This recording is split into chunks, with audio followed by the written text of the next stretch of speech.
učitelj, povej mi, katera je največja zapoved?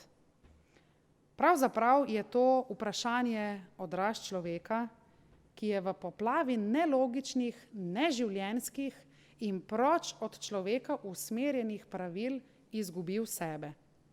Skuša si pridobiti nazaj svojo identiteto, pognati korenine, skuša se razumeti, kdo on je. Zato Jezus se vpraša, povej mi, učitelj, katera je najpomembnejša zapoved ali kaj naj storim, da bom razumel, kdo sem, komu pripadam, koga moram poslušati. Poglejmo, kako se Jezus odzove na njegovo vprašanje. Odreagira zelo pedagoško, z odlično retoriko in ogromnim usmiljenjem.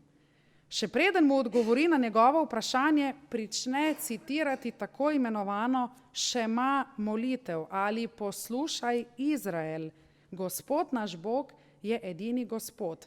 Zakaj to stori? Ker s tem pritegne njegovo pozornost, s tem ga spomni na mejnike judovske zgodovine, kulture, s tem mu pokaže, da ima vso pravico biti Jud, pismouk, pravnik, če hočete, ustavni sodnik, torej vse to, kar počne, vrne ga nazaj k njegovi osnovi, vrne ga nazaj k njegovim koreninam. Nato Jezus citira besede, ki so zapisane v 5. Mojzesovi knjigi in v 3. Mojzesovi knjigi, ko citira o tem, da je potrebno ljubiti Boga z vsem srcem, to sicer doda, predvsem pa z vso dušo in mišljenjem in močjo. Zakaj to Jezus stori? Ker s tem pohvali njegovo znanje, pohvali njegov trud, njegovo dolgoletno preučevanje judovske zakonodaje, da mu do znanja, da z njim ni nič narobe, potem pa ga usmeri še na nekaj novega. Suhoparni zakon pravil prične spreminjati v novo relacijsko, torej odnosno etiko.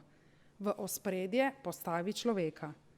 Z drugimi besedami, pismouku pove, da je povsem nesmiselno slediti pravilu glede nedela v soboto, če na ta račun trpi tvoj bližnji. Kar je zagotovo pismouk v svojem srcu že vedel. Vendar zaradi togega spoštovanja pravil tega koraka ni zmogel.